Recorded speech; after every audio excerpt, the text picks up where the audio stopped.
Welcome to the Low Carb MD podcast. No one is beyond help.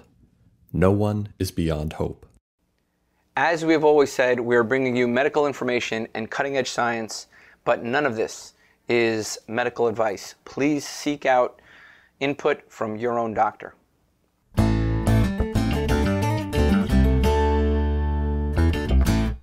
Well, you three are in one place. Okay. Hello and welcome back to the Low Carb MD podcast. Tro, you got a full house over there. I'm outnumbered. Yeah, we got the dream team here. You know, it's a dream team. Dr. Laura Buchanan is here today, and Dr. Matt Calkins is here today. So excited. Dr. Laura has been working here. We're working together for almost a year now, and hopefully soon also Dr. Matt Calkins. Just a little bit about Dr. Matt Calkins, besides the fact that he's metabolic health practitioner. He's also board certified in family medicine and soon to be board certified in obesity medicine. He has published 2 papers in the space, which are interesting. I think one poster on using CGMs for food addiction, and another one using CGMs on outcomes in diabetes. So Dr. Matt Calkins did his undergraduate degree in physics at University of Florida, his medical school at University of Florida, and his residency at Wake Forest. He started in emergency medicine, but then he saw the light and he came to primary care and family medicine. So we are excited to have him here today. Well, both of them. Thank you guys for having us. Yeah, always a pleasure to see you both. Good to see you, Brian, as well. Yeah, fun stuff. Good to have you. So you're doing a rotation with Tro right now, right, Matt? Yeah, the residency deemed that I could have what Tro's doing. They don't really do at residency. So I had some learning opportunities out here, and it's been a fun week so far. So what's Tro teaching you? Yeah, Not much about how to be a social media punk. I think that was the first day. We had a whole curriculum on how to aggravate vegans. That was no, I'm just kidding. Yeah. But there was a final exam and everything. Yeah. Honestly, I expected a lot more low carb dogma and things like that. But honestly, I think 10% of the time we spend is actually on the nutrition, and 90% of the time is spent on the behaviors we have around food, which is something that I knew about kind of intellectually, but until you start seeing the patient encounters and helping the patients with their relationships with foods, it's really hard to get across just how much you really need to focus on that to help patients. Not only relationship with food, relationship with people around them and life and stress and how your outlook on life. All this stuff is so critical that's why Tro and I have really loved what we're doing, because, you know, it's not just about like, I'm just hungry and I'm going to eat, or I'm bored, I'm going to eat. It's so much more than that. And so it's hard not to overcomplicate things, but unfortunately, us humans are pretty dang complicated. Yeah, on a lot of the new patient visits that I've seen this week, it's been a lot of the triggers, like how's your stress at home, how's your stress at the job, how's your stress with your family, and then only at the end do you really start talking even about CGM or how to eat low carb. It's really about managing the stress in your life.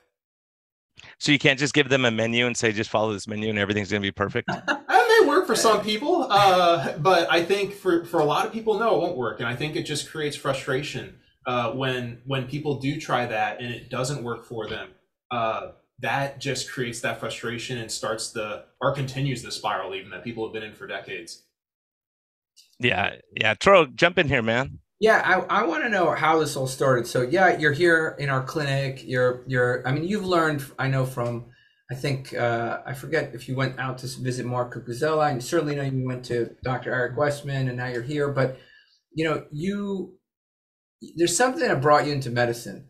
I mean, from what I remember, you grew up in sort of rural Florida and no doctors in your family. So you're the first doctor. I mean, I want to hear, like, you know, what Big Cock, you know, how he started saying, well, maybe I should go into medicine. And, you know, because I don't think it was such a linear path. I mean, so I just want to hear, like, what was your first, you know, sort of idea? When did it hit you that, you know, I want to become we are, it's a sacred profession. Mm-hmm. You know, we are really, we have a, you know, a lot of responsibility and a lot of, it's a gift to do what we do. So what was like that, what made you, what was your calling? Yeah, you hit the nail on the head earlier, basically summed up my entire life in about those 3 sentences. I started with physics in undergrad at University of Florida, and I loved it. I was actually going to go get my PhD in physics, and I really just like the problem solving. And that's the entirety of any of those hard science fields. You're going to come across a problem, and you can spend days to months or even like 8 years to get your PhD on it. But then I think one day in the lab, I just realized that the problem solving was great. There wasn't a lot of I didn't feel like I was doing the greater good, and I definitely wanted to talk to people more than I was doing. And I shadowed a couple of physicians and realized that medicine has that. And I shadowed a great humanistic doctor, and that's what kind of set me down off this path. Switched really late into undergrad, finished all my prereqs in like a super senior year, my 5th year, and applied to med school and thankfully got in. And that's where I met Laura, which is certainly like the best thing that's ever happened to me. I was gung-ho on EM from the get-go, emergency medicine, which is a great field. It's probably one of the most high volume problem solving fields you can get. But we got interested actually through the Low Carb MD podcast in kind of metabolic medicine in 3rd and 4th year. And I already applied to EM by then. So maybe, you know, we could go into have our own telehealth practice, and I would be doing part-time EM and doing all these other things. And so eventually we got into residency. Laura was coming home and giving me these awesome stories about taking people off of insulin or improving A1Cs in a residency clinic from 12% down to 6%, which is just crazy. And it's not something they teach in med school. In med school, diabetes is a chronic progressive disease. You're going to go on metformin. Now you're going to go on GLP-1 and SGLT2, and then eventually lead insulin, and eventually amputations and all of the bad things that are at the end of diabetes from what they said. So I realized, I think you said this like in another podcast, Brian, too. I was downstream. I was basically in the river trying to pull people out in EM, and I wanted to be a few thousand yards upstream, or that's where I wanted to be in medicine. That's why I went into medicine, to keep people out of the emergency department decades before they would have shown up. So it's hard to switch residencies. That was a pretty hard time in my life, but I made the switch, have never been happier, and I'm doing what I love every day. And I want to do this for the next 50, 60, hopefully 80 years. Brian, can you hear me real quick? I just want to point out that he went to Low Carb MD Podcast University. That's where he got his training. Yeah. So he got his first training at Low. Does that make you proud a little bit? I got to be honest. It makes me a little bit proud, Brian. You know, I met these two at a conference. I'm trying to remember which one it was. Was it Denver that we talked a little bit? I think that was the Low Carb Boca 20. Oh, Boca 20. Oh, yeah. Jeez. 2022. That was the day my life changed, too. That's when I left my standard practice right after that. Oh, wow. Yeah. And I think having, you know, that's what I really like about this space is I am very optimistic for the future to help other people like that was in my position to get to where I am today. It was very random to have first like come across your podcast, but through the work of even the SMHP and your continued work on the podcast, it's reaching a snowball's kind of critical mass, a threshold to where more people are interested in this. And we've talked to a lot of my co-residents about low carb and in general cardiometabolic health, and they're all they're on board. Like they're not totally into the low carb space, but they're at least, it's a reasonable option for a lot of their patients, where I don't think we were at that place even a decade ago. Even a few years ago. Yeah. When we started this podcast, it was taking a risk. I'm like, are you sure you want to do this, Tro? I knew Tro's story, and I was like, okay, you have a great story, but man, you run risk, because once you run up against the establishment, you know, things can get very, very ugly very quickly. You probably regret that now. I mean, even Laura was like, Tro, you know, you may want to tone it down on Twitter just a little bit. I don't know who's been censored more, me or I've been Brian. saying that. I've been censored more for sure, but because I was crazy enough to have doctors on to talk about their real life experience. And I think that's the key, is like, you could be theoretical all you want until you get into the clinic and see what's happening. I have a case right now, Tro. It's mind blowing. She's mind blowing. I mean, I'm looking at her sugars and she's coming off her insulin. She's doing everything right. And she has tons of health problems that have precluded her from getting healthy. And she's a machine. And I'm looking at these numbers and I can't even believe it. I was tearing up when she came into my office and follow up, because I was like, because she came in the first time and said, "You're my last chance. If you can't help me, I'm going back to Coke and donuts and cake." Right? She goes, "Nothing's working." And she was trying the vegetarian approach and vegan approach and all these different things, and nothing was working. And her insulin was going up. She gained 25 pounds. And this poor thing was on a disaster course. And you see her sugars going off on the CGM. You could even see them they were off the top. Now her sugars are better than most of my patients, and like that, while coming off medications. And you see this and you think, man, these guys are saying, if you eat an egg, it's like smoking 5 packs of cigarettes or whatever they want to say. It's just amazing when you can see it. And that's why I'm excited about Matt's work with the continuous glucose monitor, because when you see it, a lot of people, it's either they're accountable to us and they don't want us to see it. Number two, they look at it and go, "I don't like to see my sugars go to 400. I don't like to see that." And so they change what they're doing, and they realize certain things they thought was good was not good. Right. And so they can make those changes. So I'd love to hear, Matt, what you came up with watching this continuous glucose monitor and food addiction. Yeah, Laura and myself, I think I was an intern at the time. So the way residency works, for people who don't know, you go through 4 years of med school and then you'll apply to and get matched into a residency. For family medicine, in general, internal medicine, it's about 3 years. Some can be as long as 7 years if it's a surgery. But during my intern year, which is the first year of your residency, and I think that's during Laura's second year, we started a project where we took group medical visits. So we had 7 subjects, because when you go into a research space, the patients turn into subjects. And we talked to them about low carb options in this group medical visit setting, along with using CGMs. So we would meet them every 2 weeks. We would have 7 sessions with them. So it took a total of 14 weeks. And we had 2 serial groups. So we had 14 weeks for the first one, took a little break, and then 14 weeks for the second one. And we basically taught them only how to just use their CGM and how to keep the line flat. And we didn't change any medicines. That was part of the protocol, is we could not change any of their glycemic medications, and none of them were on insulin or any of the other medicines that would make them go too low. And just empowering the patients through showing them what their own glucose, their own sugar did, improved their A1C by 0.5 point. And these were patients that had diabetes for years. I think our average length of diabetes in the study was probably 4 years. But I know we had somebody who had diabetes for like 15 years at that point. And it just gets really hard to improve in some people in A1C that much. But they did it. They found what foods would raise their sugar and thus raise their A1C. And by themselves, just with a little bit of knowledge from us, they did it, which was inspiring. Because in medical school, I think there's a lot of the talk like, oh, patients, a lot of the other medical students, there's a lot of negative talk about patients and how they don't want to improve. I just think we have the entire wrong messaging for patients. Patients want to get better. People want to get better. They want to live a long, healthy life, and they want to play with their grandkids, and they want to be able to bend down in a full squat and pick their grandkids up when they're 80 and they're 90. And when you give them the tools to do it, they succeed. It's just how we as physicians give them the tools. And so I think that was the takeaway from the study, is that if you can empower patients, they can do it pretty much by themselves. The food addiction part of it was interesting. We gave it's a survey called the YFAS, which is the Yale Food Addiction Survey.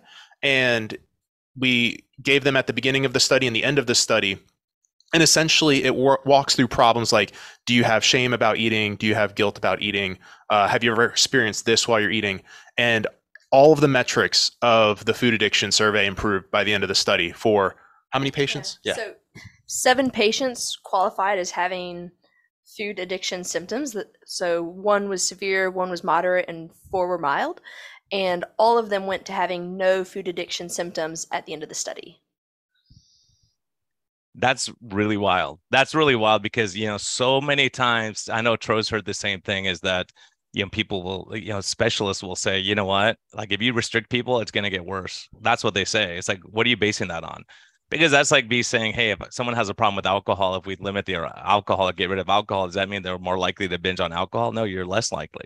So a lot of it has to do with our attitude towards it too. And when we start having success, and you brought up so many good points. One is that we all thought that no one's listening to us. And, like the great Dr. Unwin, when he was talking, saying, hey, none of my patients are listening to me. He was frustrated with them, but it was really our management that was the problem. And once they changed the management, then all of a sudden his patients became brilliant. I think Tro brought a good point yesterday or 2 days ago. There's really no auditing service for physicians. How do we have feedback on how much good we're doing for our patients? We have metrics, like there's surveys some companies will hand out to say how impressed you are with your physician. But if I'm not improving my patients' A1Cs and helping them decrease their risk of heart attacks and helping them live the longest, healthiest life possible, why even do this? We don't have a way to do that. Yeah, I mean, that's one of the big things that when I got out of the system at Tro's urging or forcing me out of the system was really, and I'll tell you a story about that if we have a minute. But I started seeing that. Like I started seeing that the insurance companies were saying, look, here's a quota. If X number of your patients don't have a certain treatment, right? If they don't have this treatment, and without looking and say that patient doesn't need it, they're not diabetic anymore, their sugars are normalized, why do they need to be on a statin drug, for instance? Things like that. And you start getting penalized for not doing what they tell you to do. And it's one of those things where you lose. During this whole COVID thing, I received a lot of patients because their doctors were hounding them on certain issues, right? And they would just hound them and hound them and hound them. And it's like, why are they hounding me so hard? And then you find out there was a financial incentive. So what they did is they fired these patients because they would miss their quota if they had these patients that were messing up their bottom line. Mm-hmm. And so we were happy enough to take those patients in and support them in their autonomy and understanding medicine. So what I'm getting at is it's a big system and it's really, really tough. And a lot of the doctors don't have the freedom to speak. Like, if you talk low carb at a certain big institution, you're out, you're done. Like you can't talk about that. So it's amazing as these younger docs like you come up through the ranks and say, hey, look, here's my data, right? The data doesn't lie. We have the data. And that's what Tro's doing such a great job of, getting all this data put together so that we can release studies. So I want to talk a little bit about that because, I think the four people in this room are probably looking at the forefront of that. We've been working with, large employers and we've been showing that, using CGMs, using asynchronous sort of education, our app, using a low carb approach, empowering patients to reach out to text message, right? Our office, we are seeing incredible results.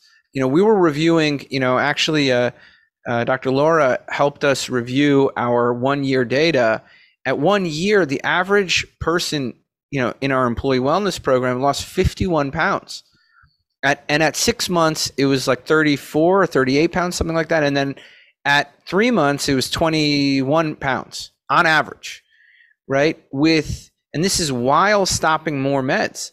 We published a list of the medications we stopped. The list was like a mile long. It was like 3 columns, an entire slide. We started, it was like 6 or 7 medications, right? And we lowered their, AHA, American Heart Association, ACC, cardiovascular risk by 44%. And the thing is, we're saving, they're happy, they're empowered. And so, this is the forefront. The 4 people here, we're probably at the forefront. I mean, yeah, there's Verda, certainly there's the Unwins across the pond, yeah. But we are at the forefront. And if you're listening to this and you're an employer or you're somebody in a who has access to an HR department, go give them our podcast. Say these people are changing people's lives and they're getting people healthy, because that's really like we have to help. Like our entire country is suffering. Diabetes, obesity, we are suffering. And this is something I talked to Matt about earlier, and I'd love to hear his opinion. how do we become better as physicians? How do we take sort of where we are and improve? And, just honored to be working with them, Dr. Laura, for over a year, and hopefully soon also Dr. Matt. And I'm going to let them sort of chime in on this. Do you want to answer that question first before? Because I just want a quick tangent. So one of the things that I think from the app, Brian, you're doing, and your patient you mentioned earlier on in the podcast, that is so important, is empowering people to take their own metabolic health into their hands and really giving them the knowledge that they need to improve their life. And one of the great tools, and we talked about it in our study, and again, we weren't focusing necessarily on even teaching people about food addiction, actually. Like that, we just did the pre and post survey without telling people food addiction exists. But using the CGM, changing their diet, those things got better. So the CGM can be an incredibly useful tool. And I think right now in the United States adult population, over 38% of people have prediabetes, over 11, maybe even higher now actually, percent of adults have type 2 diabetes or diabetes. With that large of the population having insulin resistance, prediabetes, diabetes, continuous glucose monitors gives the person that knowledge, what exactly they're eating on a daily basis is doing to their body. And I just made a tweet about this, and from someone who does not have diabetes, but I sent in a prescription for a continuous glucose monitor. They ate some raisins and their sugar went to 200. And I got pushback saying, you're just making them scared of a healthy blood sugar spike. It immediately came back down. And a blood sugar spike to 200, we don't know in the medical field yet currently what a true, quote, healthy, normal blood sugar spike is. But up to 200, I would bet a lot of things that is not a healthy blood sugar spike. And if that individual became one of the 38% of US adults that did have prediabetes, they could very quickly say, oh, wow, look at that. Raisins took my sugar to 200, probably contributing to my prediabetes. Let me remove that from my diet. Without that, they could continue eating that food thinking they're consuming maybe even a health food. Some people think raisins are probably a healthful snack for kids, for anyone. So we just really, I think there needs to be less pushback against these devices that are teaching us about our body. It's good to know what's happening. People are using sleep devices now, other types of monitoring things, helping with their physical activity. Yeah, and I think that's an important caveat too, is that you need people who understand that continuous glucose monitoring. Are all spikes bad? No. Like, we just had Andrew Kutnick on, who's doing some great research, type 1 diabetic, and he has to shoot extra insulin before he does high intensity interval training, right? Because his sugars go crazy high. So people think you have to carb load that exercise. You don't. You really don't. If you can get to your fat stores and your energy tabs.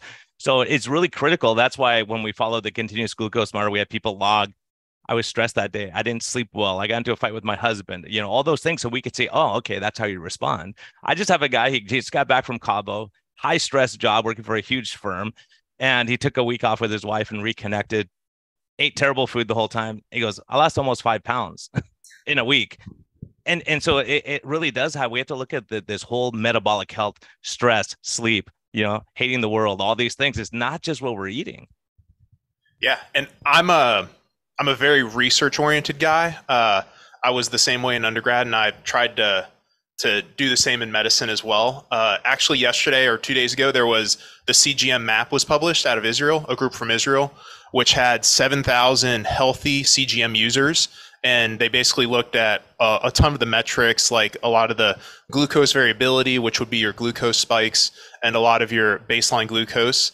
And they're going to be following these subjects prospectively for 25 years. And I think that is like one of the most exciting things that is happening here as well, because we truly don't know. We have, prior to this, a lot of our research was based on the nutritional epidemiology.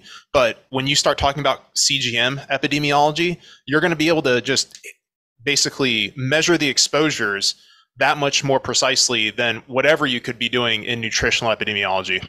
And I think that's the thing that makes me most optimistic. Going back to your question, Brian, what can we do to get basically help more physicians get into this space or this mindset? And it comes back to the research. For instance, Unwin's paper published earlier this year, I think it was 40% of patients in his practice that chose low carb went into remission with their diabetes. And in the first year, that was up to something crazy like 80 or 90%. To me, when that paper was published, that should have put out the call that in every clinic, there needs to be like a little red flashing light when somebody gets a new diagnosis of type 2 diabetes. Like every primary care clinic in this country should have like a SWAT team dropping down from the drop down ceiling, and you should be mobilizing clinic resources to get these, like, to improve their A1C, and yet nobody batted an eye. It gets harder the longer it goes. That's what this paper showed. We've showed that we have an intervention that you can do in a general GP practice, which is what we do here, which is what you do, Brian, and it's what people do that listen to this podcast. And yet it didn't really move the needle at all in really mainstream medicine. But the hope is, I know of this study, we know of this study, the study was published, there's going to be a critical mass where enough medical students are going to learn about it, enough of the younger physicians are going to learn about it. They're not going to be kind of set into stone by the old paradigm, and they're going to really realize that what we were taught in medical school, diabetes is a chronic progressive disease. Why would you want to learn nutrition if that's the end stage of one of the most debilitating nutritional diseases there is? We know that's not true. We can put diabetes into remission. Once you tell medical students that, it gets them more interested, and it has them practicing that in clinic, and patients can improve their health. Well, and that's the thing, is it's so frustrating. And I know Tro gets heated. We talked about him getting censored a little bit, maybe even using 4-letter words every now and again. But I get it. The sentiment is like, look, Dr. Unwin just published something, and the doctor says, you know what, it's all genetic. It has nothing. What you do, lifestyle has nothing to do with this. And you go, you're just predisposed. That's like saying you're just going to get cancer, so don't even try to prevent it. It's that mindset that's so damaging, and this chronic progressive disease. We're all taught that. Chronic progressive disease, and they're just going to get worse. You're going to get amputation, the next step, and we know what comes. And so that's why we get emotional. Like for me, my patient, I'm like, I really don't care about the weight. I really care about getting the insulin right and the sugars right and bringing those down. Everything else follows. But the other point that you raised that's so critical is that with what we're doing with the continuous glucose monitor of saying, what did you eat on Wednesday? Because we go back a week and I ask people, what did you eat last week? And they don't remember. But at the moment, it was the most important thing. But when they have it on their continuous glucose monitor documented, then it's not saying, hey, how many times have you had orange juice for the last 6 months? I know it because I have it on the continuous glucose monitor, and they put it at the time, right?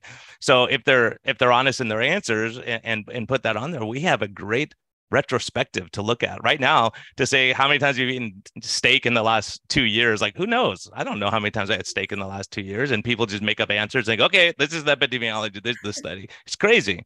I highly recommend anybody listening to this. Laura and I are making a nutrition curriculum for medical students and residents for the SMHP, the Society of Metabolic Health Practitioners.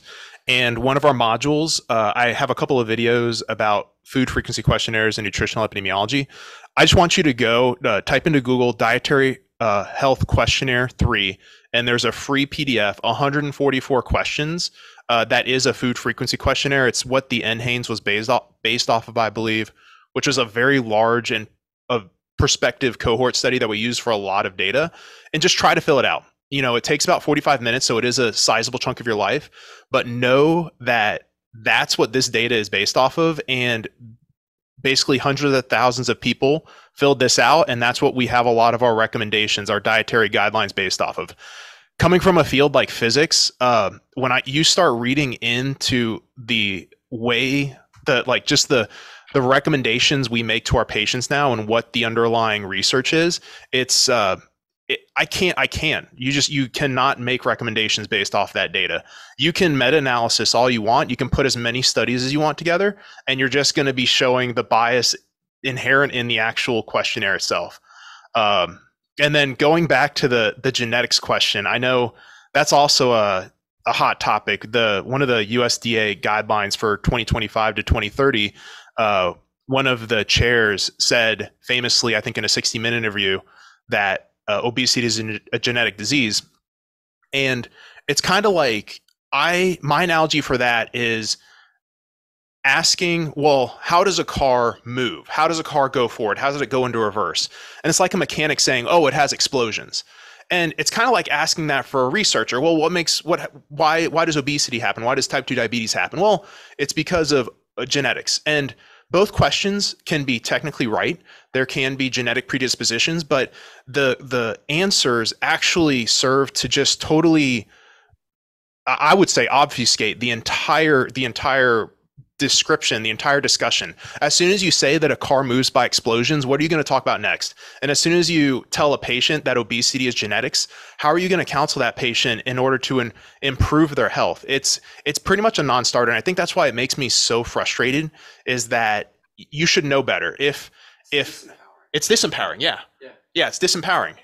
If you have only 5 seconds to give a soundbite, you should just say, obesity is complicated. If you have more than that, then you can get into the nuance. But just saying that does a huge disservice to everybody.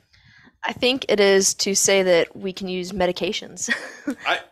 You call it genetic and say we have medications that can help. Hammers and nails. Yeah, I think that's, I think unfortunately we're a microwave society, and so people want to plant a seed today and have a tree tomorrow, or they want to, squeeze grapes today and you have wine tomorrow. It doesn't work that way. So that's the hard part. And that's what we're dealing with is this mindset of, hey, my friend lost 20 pounds in a week, so I'm going to do the same. It's like, well, it doesn't quite work that way. I used to think that. Yes, it's true that many people want shortcuts. We all dream about, winning the lottery. Yes, it's true. People, throw something in gambling because they think they're going to win, or they bet on sports, or, but I think most people understand, at least at this point, when it comes to obesity, that there's no gimmicks. It's been 70 years our population has struggled. And so I think they're desperate. I think it's a desperate population. I think it's a vulnerable population. They've tried and failed everything over the last 70 years, calorie counting, supplements, go low, lap bands. Remember, Brian, when lap bands were the cure for obesity? We're going to solve every problem with obesity. We just get a lap band. It's reversible. You don't have to do any surgery. You just cut it in and out and it's fine. It's going to be little. And what happened? They developed alcohol use disorders. None of them worked. Their lap bands are in there. They're getting them removed. I mean, the new class of medications that are coming out, we've already seen what's going to happen, right? We've seen 2-year data where the cravings are going back to normal, their hunger is going back to baseline, and their relationship to food, and it basically stops working. So after 6 months, well, what are you going to do, right? After 6 months to a year, the weight's starting to come back. And if you stop, the weight comes back, and then some, particularly if you've lost your lean mass. So I think that this population is vulnerable. I think people want it. They just want to know exactly what to do. And nobody's giving them concrete answers. You have people from the USDA committee saying that it's genes and drugs, and then you have other people on that USDA committee saying that, you should eat ice cream because ice cream prevents diabetes and meat's really bad, and Cheerios and Trix are healthy foods. This is what they're telling you. The whole point of this, and I'm going to stop hammering away, I think, is to basically take advantage of a really vulnerable population and to keep them confused. And whether it's an explicit or implicit goal, I'm not sure. But, my patients come in, I would have cut off my pinky when I was 350 pounds to have a normal relationship with food and be a normal weight. I would have cut off my pinky. And I haven't met somebody who wouldn't have. We just had somebody who was basically in tears saying, it's not just me, it's my son, and I don't know what to do. I've tried everything. Yeah. And then, when we say we don't have the solution, we just had Dave Dana on, right? He just shows up at the gym. He just shows up every day. He goes, I don't work out for 5 hours. I don't do this. He's staying the course. He's almost 100 pounds down. So would I trust him as an expert on how to make these things getting better, right? And say, just show up, just make these changes, get rid of the really, really bad stuff. And then at the end, you kind of fall to whichever end of the spectrum you feel the best. I mean, this whole thing, like we talked about, physics and being a scientist. Some of my favorite patients are mechanics. Mm-hmm. Because they get it. They're like, okay, if this doesn't work, you change this variable. Then if that doesn't work, you change this variable. Then we can narrow down what the problem is. We're doing the same thing. We're just using a little bit more complicated machine with the human body. But it's that mindset where, unfortunately, and that's why I'm so happy to hear you both going into this kind of medicine, is there's a cookie cutter approach to medicine now. This number is this, you treat with this med. Your blood pressure is this, you treat with this med. Then here's the paradigm of steps that you go through. When that doesn't work anymore, then you go to the next med, the next med, the next med, and never look at the root cause of, okay, why is the blood pressure high? Is that natural? No, it's not. Exactly. I think to give some background for people who are listening to this too, just to talk about the incentives right now in medicine, the way most physicians are paid in a clinic is by RVU based, which is their relative value units.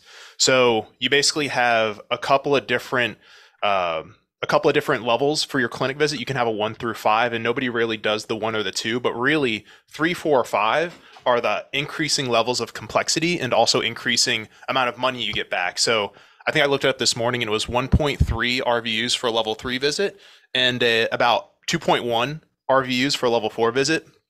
And then level 5 visits aren't really that common unless you send somebody to the hospital or you bill by time.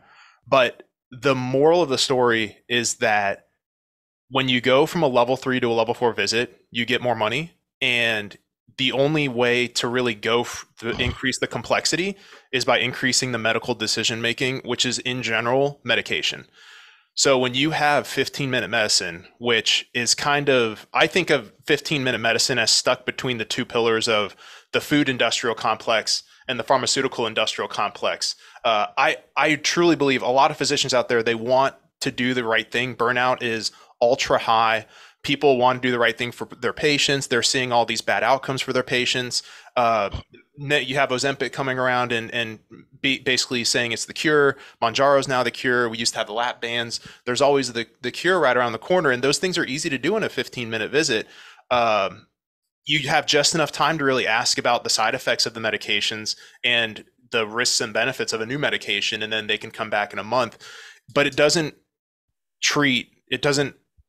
help the underlying cause of what is going on. None of those really do. And that's why being here for a week with Tro, like I said, I thought it was going to be a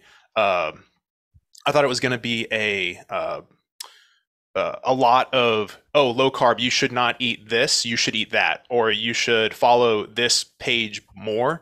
But in reality, it's 10% of somebody's what they're eating, and it's 90% of what's around them and their relationship with what's around them and their food. Yeah, and the situations you put yourself in, lifestyle, family, friends, relationships, all this, it is really, really complex, but it's simple too at the same time. I just want to I want to harp on this because we were talking about this today, Matt, actually, and I just want to bring it up. And Laura, I know I've talked to Laura about this. Matt, you just spent about 2 minutes, 3 minutes talking about a medical billing system that's imposed on doctors. Okay, and we have to learn this system so that we could send bills to insurance. Right. And you rattled this off like any resident could, right, in residency clinic, right, because they start to talk to you about coding and billing, right?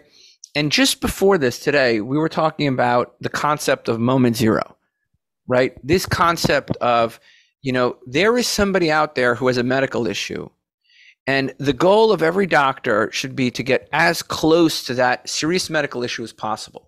To be so reachable, to be so trusting, to be accessible, and have a great rapport that if a patient has an issue like chest pain or numbness on one side of their face and or slurring of the speech, they could get a doctor and get insight at as close as possible, right?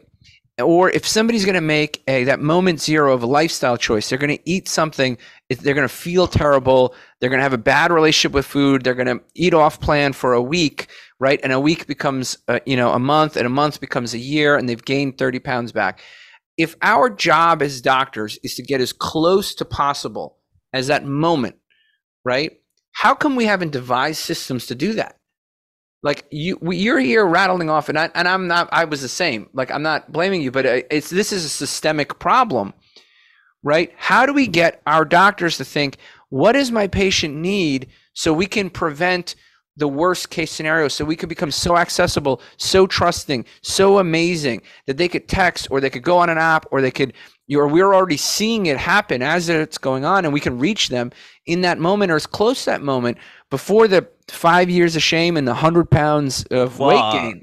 Well, the problem becomes we have a conflict of interest in this way in medicine is if I prevent someone from getting diabetes, I don't get to put that diabetes code on my chart and I don't get paid as much in the standard care. So the more sick that person gets an amputation, oh, we get a big bonus, right? Ultimately, in standard medicine, we don't throw. Our job is to keep people safe now and say, hey, look, I don't want you to be, because guess what? Like a patient yesterday, I go, you get your lifestyle right, you'll never have to see me and I won't have to see you. We're both happy, right? I mean, I like spending time with you, but we could talk about sports and the family, right? We don't have to talk about, oh my gosh, we're going to have to, address this wound that you have that won't go away that we're trying to fix. And I'll send you to 12 specialists trying to fix this thing. So this short-sightedness. And again, when you're seeing patient after patient after patient, it's really hard because I was killing myself in the system because I was doing this kind of medicine in that system. It doesn't work. You can't spend an hour with every patient and get paid for a 15-minute visit, right? You can't code for, hey, I'm trying to keep these people off diabetes medicines. And also, as we see that insulin go higher and higher, we know what's coming. Diabetes is coming. It's not going to reverse unless you change what you're doing, including stress, lifestyle, all these other things that we talk about. So there's so much that really I can honestly say this. I have 0 type 2 diabetics in my practice that I didn't warn it's coming. I'm telling you, it's coming. It's if your insulin's running at 58 all the time and your A1C is creeping up, you're in trouble. Like it just hasn't happened yet. You haven't got the diagnosis, but it's here already, right? So I think those kind of people that we can intervene on, and now we see that they have normal A1Cs and their insulin's normal and they're metabolically healthy now and they're feeling great. It's such a big picture that it's a frustrating conflict of interest that we have in medicine right now. Yeah, I think you hit the nail on the head. I want to put myself out of business, and I think of medicine as the conduit. We talked about. I have my mental model is you have the food industrial complex on one side, which has record profits year after year. And then you have on the other side, the pharmaceutical industrial complex, which again, record profits. The medicine complex is in the middle and it helps kind of facilitate the money between the two. And also record profits. I mean, this is truly one of the largest redistributions of wealth in this country that we've ever seen. And it's off the backs of the people getting sicker. Last time I did my 24-hour shift in the hospital, which is the last 24-hour shift I'll ever do unless Tro says otherwise. At 2 a.m., I had to go admit a person to the hospital that had a diabetic foot ulcer, and he ended up having a necrotizing fasciitis. And thankfully, they recognized that in the ED, very smart people, and they mobilized the operating room. And he went back essentially emergently to the podiatry OR, to the foot OR, to do an urgent debridement as far up as they needed to go. And if we had intervened on that person a decade or 2 decades ago, I mean, even if you intervened on him, even if you helped him with a really in-depth, comprehensive care solution, even 6 months prior, he would still have diabetes, but he wouldn't have had the foot ulcer. That OR would not have been operating that night. And if you don't operate that foot OR, then how are you going to bill for anesthesia? And how are you going to bill for those people are on call? The podiatrist, the foot surgeon is making money. The anesthesiologist is making money. The nurse, the head nurse anesthesiologist is making money. And all of the scrub techs are making money overnight. But the hospital is losing money because they're paying those salaries. The only way the hospital recoups their money and makes money is if that OR is running at 2 a.m. on my last 24-hour shift. And so I don't want that. Like if I can put 90% of what they do in the hospitals out of business, that's my goal. Yeah. And the hospital can't run on empty hospitals. They can't survive. So there's definitely conflict of interest there too. But obviously, there's a lot to work on. And that's what I was seeing. And my big aha moment really was I met with one of the heads of the HMO right when I resigned. He goes, Brian, are you okay? You're going through a midlife crisis. Why are you leaving? I know how much you're making. And I go, look, I can't take it anymore. I can't take it that I'm saving you money because I know what you're spending your money on: amputations, bypass surgery, dialysis, all these things. I'm saving you money and you're penalizing me because I'm spending so much time with the patient. I don't make as much money. So there's a conflict of interest here. And I go, you know how much money I'm saving you just by educating patients and helping them and supporting them and spending that extra time during my lunch hour or after work or early in the morning.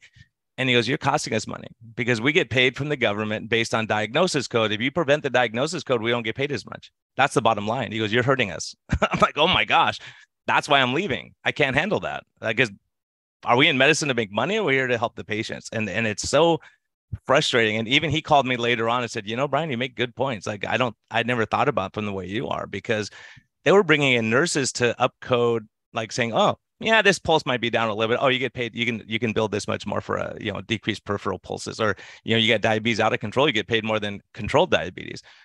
Right. So you start looking, it's like, okay, so I'm penalizing myself by helping people. It's crazy. It's a crazy idea.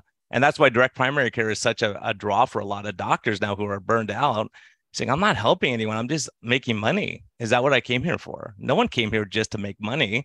We want financial stability. That's for sure. But when we sell out our fellow man to cross off a box and not really practice medicine anymore, that's when you lose control of the system.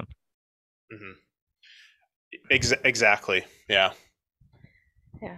I want to go back to something. So Matt, brought up the diabetic foot ulcers, and unfortunately amputations are way, way, way too common currently, secondary to diabetes. But one thing that, Matt brought up twice is during this week working with Tro, and I learned the same thing when I was here last year prior to starting, is that you have to address, that's like you said, everything else going on in the life, the relationship to food.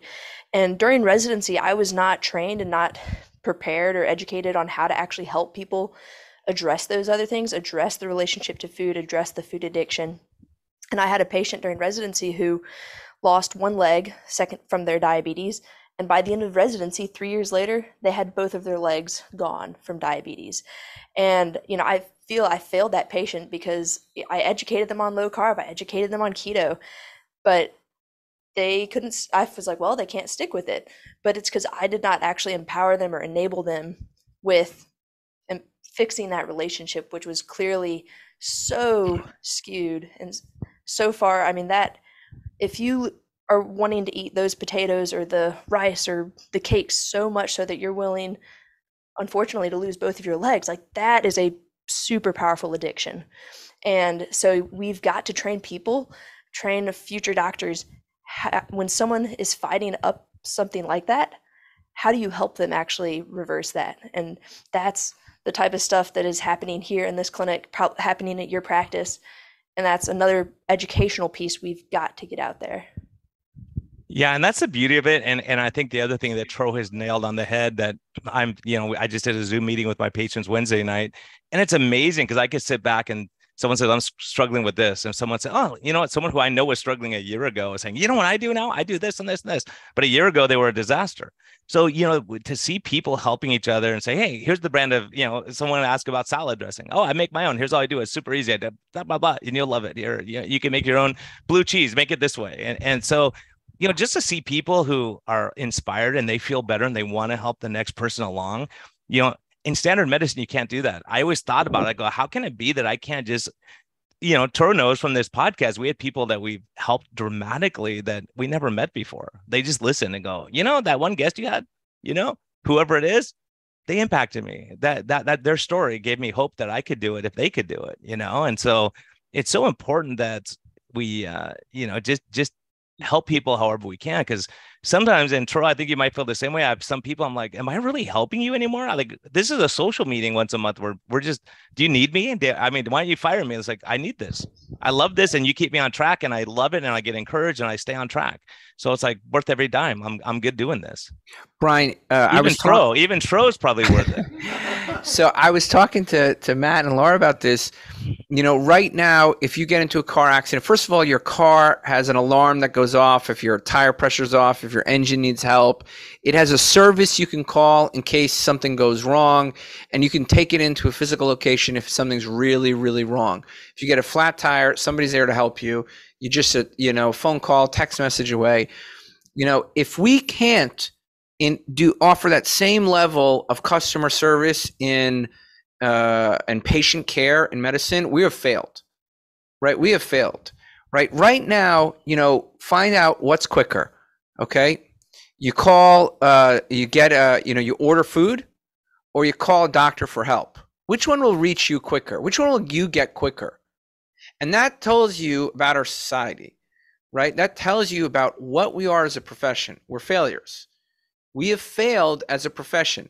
If you can get, ice cream, fried ice cream delivered to your house quicker than you can get help with your diet or your lifestyle or your overall health, it's a sign that we've failed. If doctors know about billing codes instead of, what is the goal? The goal is reach patients at moment zero, right? Reach patients as close to when they need you as possible, right? So this concept, I think that it really needs to permeate. We need to be able to get that people, like, we need doctors to feel accountable. Dr. Matt had mentioned that he felt like we should have an auditing system on how we're doing. Like, how do I know if I'm doing as good as Brian out in the West Coast, other than the fact that, everybody tells me I'm the low carb MD host they picked, how would I know? Right? How would I know that? I know I've lost out a couple of those, Brian. I know they're like, who should I pick? That the saner guy with a little more. Wait till I get my Arizona stuff. But that's the thing is, some people want your personality, some people want my personality. It's just what works for you. Some people want someone, a trainer that yells at them, and the other one wants someone who's encouraging them. Right? How do we know? How do we know when you go to a clinic how well that doctor's done? How does the doctor know? How well am I doing compared to the guy down the street? Well, I think it depends on how tuned in you are, and also outcomes. We see but we're not doing any outcomes, Brian. That's the thing. So right now, I could go to a movie theater. I can get ratings on the movie theater, and people could tell me exactly about that movie theater, what's good, what's bad, and there's no ratings on doctor performance. We don't know how good we're doing as a profession. Nobody's held us accountable, and this mindset that Dr. Laura had, which was, these are preventable things. What did I do wrong? Right? What could I have done better? Well, I think this is the essence of medicine, Well, I think that the reality is that we know is if you treat your people well, they stay, and you keep your patients and you grow your practice. If you're doing a terrible job, people say, I'm done. I'm not paying for this if you're not helping me when I need it, right? It's like AAA. If they don't come to your aid when you're really needing, well, what am I paying all this money to you guys for, right? When they show up at 2 a.m. when you're on the side of a road and it's raining and they fix your tire, you go, okay, it's worth every dime that I paid for these guys. So it's that. We have to show up, and we have to be there, and we have to not grow too fast, and we have to be accountable. But I think ultimately, people are paying money for our services, and if we're not helping, and vice versa also is true. If I have a patient who's just not interested in making lifestyle changes, and they're going to keep smoking crack all day and do what they want to do, I was like, okay, I can't really help you. You're wasting my time, and I can help someone else. So at some point, we all have to work together, because I have patients who are fantastic and they're all in and they want to be healthy. And like you said, I think Matt said is like, people want to live, like, they don't think about it at the time, but you want to, like, Rob Sivens, I just talked, and he said, I just want to live until I wake up dead one day. Meaning, like, be healthy, fit, be able to not be the last one that everyone has to wait for going up the hill, and you can't go to the amusement park because you're in a wheelchair, all those kind of things because you didn't take care of yourself. No one wants to be that person. But it's hard when you have that cookie in front of you or that addiction in front of you. At the moment, you don't care about what's going to happen in 5 years. It's what you want now. Right. So that's the thing I read about bad habits and good habits.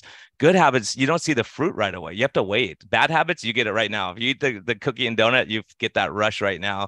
And you go, well, maybe I'll be like George Burns and smoke 2 packs a day and not die, smoke cigars all day and not die until I'm 100.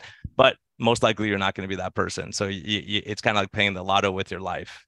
Right. So you want to minimize your risk. So if you have bad genetic predisposition to have some of these things, then you mitigate your risk and say, okay, I'm going to be as healthy as I can. And if I have bad luck or bad genes, then so be it. But if you have bad genes and a bad lifestyle, you're really in bad shape. Yeah. I think going back to what Tro was saying too, I think in the old paradigm, so the direct primary care model where you have you remove those disincentives to spend time with patients, because that's what it is. When you are in the old paradigm, when you're doing those 3 to 4 level visits we just talked about, you are incentivized to see the patient upcharge as much as you can and then see the next patient too. And if you don't, you're going to get a call from your nurse manager, or it's just going to be, hey, Brian, why are you doing this? You're not making as much as the other physician B down the clinic over here.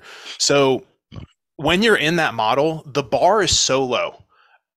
People love physicians a lot of the times that just listen to them. And that's a really important part of being a physician. And I do that as much as I can to in my residency clinic. I think I do a good job of that. But when you have these ACOs or you have these other organizations where you have, how many people do you have on a statin, and how many of the level 4 visits are you going to get? And then you're not looking at the outcomes that truly do matter. Have you ever seen a metric about a physician who has taken X amount of units of insulin off a patient? Wouldn't that be a good thing for you to know for one of your loved ones that was on insulin? So you could choose a physician in whatever state you are. I want to choose a physician that has removed at least 500 units of insulin off of X amount of patients. But that's not out there. And I think that, like what Tro was saying, if I was going to go to a mechanic, I don't want to go to a mechanic who has some rear axle, like, oh, my rear axle broke after 2 weeks, or, my loved one got an amputation after being in the care for 20 years with this doctor. And a lot of amputations nowadays are kind of, if you don't spend the time that you spend with a patient, that's what happens in the old paradigm. How do you know? How can we not know how many medications a physician deprescribed? The opposite is true, though. You get in trouble for not prescribing medicines. That's the problem, is if you don't prescribe enough medicines, then there's like, wait a minute, how come you're not, I got in trouble. I got several times, nasty letters. I have a patient with diabetes insipidus, and they're saying, how come he's not on anti-diabetic medicines? I'm like, they don't have diabetes. This is a different thing. Like, this has nothing to do with that, right? Or my patients whose A1C is now 4.6, that used to be 9, now it's 4.6, and they go, how come they're not on all these meds for diabetics? Like, they haven't had diabetes by definition for the last two and a half years. Why they need those medicines? But it's just a stamp, and no one thinks anymore. They just go, okay, you have this diagnosis, you have to be on this and this and this. There's a whole list of drugs that we all know that you have to be on. Once you get diabetes diagnosis, you got an ACE inhibitor, you got the statin drug, you got the anti-diabetes medicines, right? And probably several blood pressure medicines, and now another water pill. Now you got other meds, and so that's why it's so frustrating. Like this patient I started off talking about. Guess what, Tro? We got her sugars under control. Guess who's not getting up to pee 5 times a night? How much do you think that affects your anxiety level and stress and all these other things? So now she's laughing more. She's like, she can exercise now. But if you're getting up every hour to pee because your sugars are so high, guess what? That's going to affect you too. So we all know. And I think the perfect test we should all do is when you're in your first year of, when you're an intern, put a continuous glucose monitor and watch what your sugars do. When you get a call from the ER at 2 a.m, when you just woke up and you're stressed and you're eating cookies, because you're stressed out, or you're down in the doctor's lounge. If Tro and I had continuous glucose monitors during that time, our lives would be a lot different, because we would have said, oh my gosh, we can't be doing this all the time. The long term that I'm still trying to make up for, right, is because of the dumb decisions I made back then, because you're just living in the second. Yeah, I wore CGMs when I was working in the ED, and my cortisol generally kept my sugar about 10 to 20 milligrams per deciliter higher than when I was working on the day shift, especially on the night shift. But even in the ED, you could see when I would go off service and on service. So it's true. This stress is real. Yeah, and sleep deprivation, all that stuff, dealing with difficult people. Yeah. So 2 things I want to talk about, because these, I want to just give a sort of compliment to both of them, both Dr. Laura and Dr. Matt. I've trained countless residents. I've trained countless medical students. I have not met in my career, I don't think, people who actually, one, walk the walk. I mean, walk the walk, and who are so brilliant and so caring. My entire staff, we've gotten to know Dr. Laura over the past year, and she's been here before, but my entire staff is like just in awe of how kind they both are, what kind people. And, they've got me beat. Not only do they exercise every day, they get up bright and early, 5 a.m. or earlier. They're asleep by 8 o'clock. Okay. And they eat, they eat so healthy, they exercise. And their intellect, I got to be honest, and I don't say this often, they're brilliant. They are both such brilliant, hardworking, actually motivated to learn. We're here, reading the latest studies, talking about them, analyzing them. And it's just so refreshing, because you don't see this. And, I'm a little ashamed to say this, but Dr. Laura beat me on the obesity medicine boards. So definitely super, super smart. And same with Dr. Matt. I mean, he's just, he hasn't taken the obesity medicine boards, but just ridiculously smart. And, talking about CGMs, which you've talked about so much, Brian, that's another thing. We're brainstorming, and we just sort of recently launched nationwide CGM access through the app, because, and we talk about it. What are the pros? What are the cons? How do we do this right? I mean, and it's so refreshing to have here just brilliant people who'll not just sort of go with the flow, also challenge, like, hey, Tro, did you think about this? Hey, Tro, have we thought about, we're working right now, and I can't wait to share this with everybody once it's ready. A paper, sort of a review that we'll post on our app about, how do you interpret calcium scores? What do you do when it's hot? How do we interpret medications? Or is that the time to consider medications? And the level of rigor that they put into this, Brian, I swear to God, you'd be like, my jaw dropped. My jaw dropped. So I just got to give a compliment. I'm not good at compliments. I compliment Brian all the time, besides the fact that he's been such a good personal mentor, and his age is so advanced. It's amazing. But these two have impressed me beyond belief. Yeah, because I think there's so many questions. I think that's the thing, is saying, okay, is this bad? Is this good? What do we do when we see something? We can't just be dogmatic, even though you've been called dogmatic, Troy, I know. But, I think that's true. I mean, people are surprised that I'm not as dogmatic as they think I will be about certain things, right? And so, I think it's just really keeping our eyes open and learning and bringing up the next generation to say, okay, like, we have to figure this out. If we don't figure this out, the healthcare system's done. And it may be done already, the standard healthcare system, when you look at it, because, we're in a literally top heavy situation where we have fewer people being born, and we have more people with more medical problems, and lifestyles playing a huge role in all that. So life expectancy is dropping. Life expectancy is actually dropping now, right? We're in trouble. We're in trouble. We got to figure it out, because, the standard is not working. If you look around and go, food pyramid was great. Okay, show me your evidence. It's a disaster. It just is a disaster. There's no way to argue differently. You have to look around and see what you're seeing. And then, depression, anxiety, stress, all the effects of all these things. And metabolic health, as we've shown and is coming through, is that it's really important for mental health.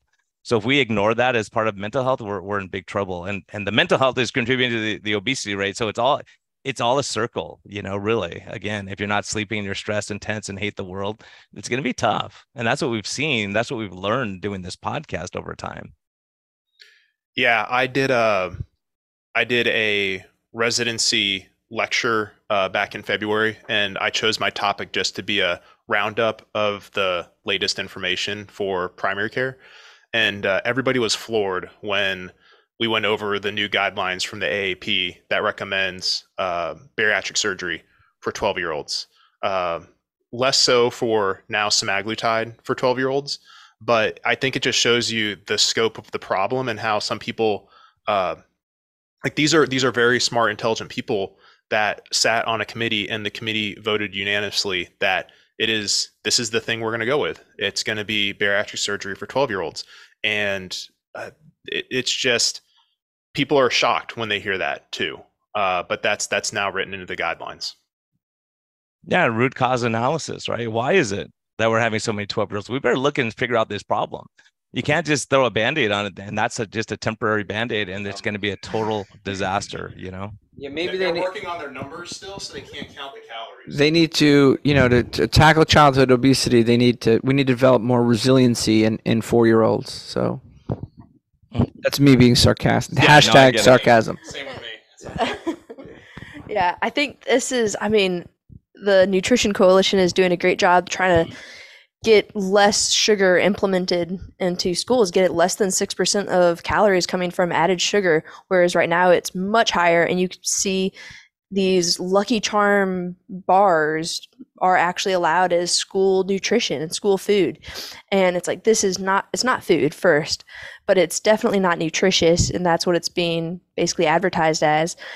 And so this is going to be a grassroots movement, but it also, at some point, you would hope guidelines that we're now recommending bariatric surgery in 12-year-olds, that the government would change something. But the big food companies are making a ton of money from it, and so it's going to be it's going to be a tough battle to fight. You have Domino's Pizza that has 51% whole grain crust, and whoever thought that was a great idea pushed it through, and now that's part of the national school lunch program. That is concordant with the guidelines that you can feed that to kids and it being a healthy meal. You have Lunchables reaching a new contract with the school systems as well, and they're going to push out Lunchables next year. I think we can all agree on at least whole foods, and that is almost exactly what we were going away from with all of the food we feed our kids. If nothing else, everybody should be able to agree on giving kids whole foods. And we are promoting newer foods that are basically frankenfoods to our kids, and we're signing off on it. It doesn't make any sense.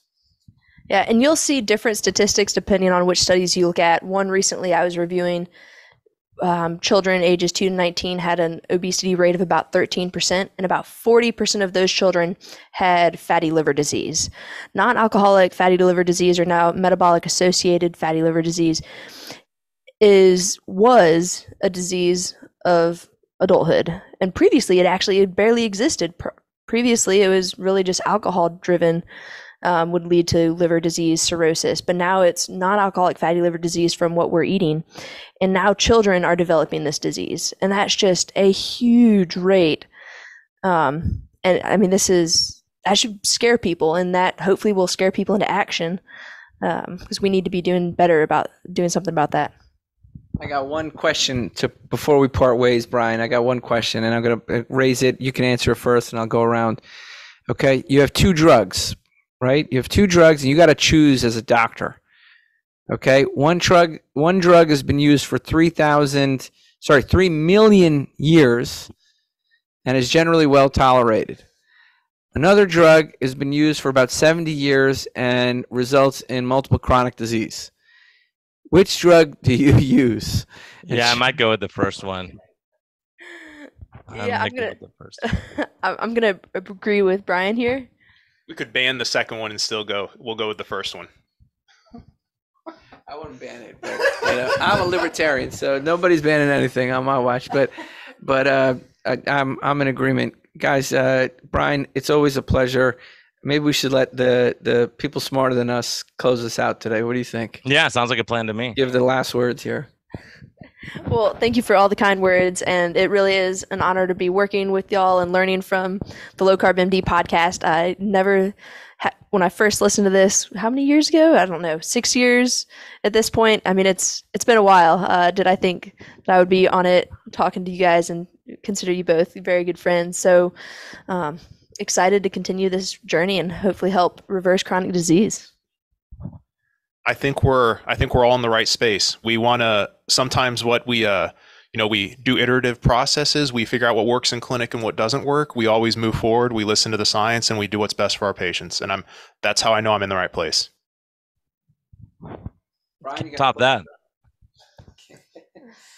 I'm going to say one last thing. Thanks for all our Patreon members. Thanks to people in our practices. Thanks to all the people who've supported us. Brian, I can't tell you how many of my patients are so happy to hear from you on the podcast, and happy to know that we talk, and they every day I hear people saying thank you to you and Brian for just being courageous to speak. I think that's just even that is a value, not just the information, but having the courage to speak, having the courage to bring on people who challenge what we think and how we feel. And just that's something you continually give me, is that courage to keep speaking. Maybe you tell me I speak too much, though.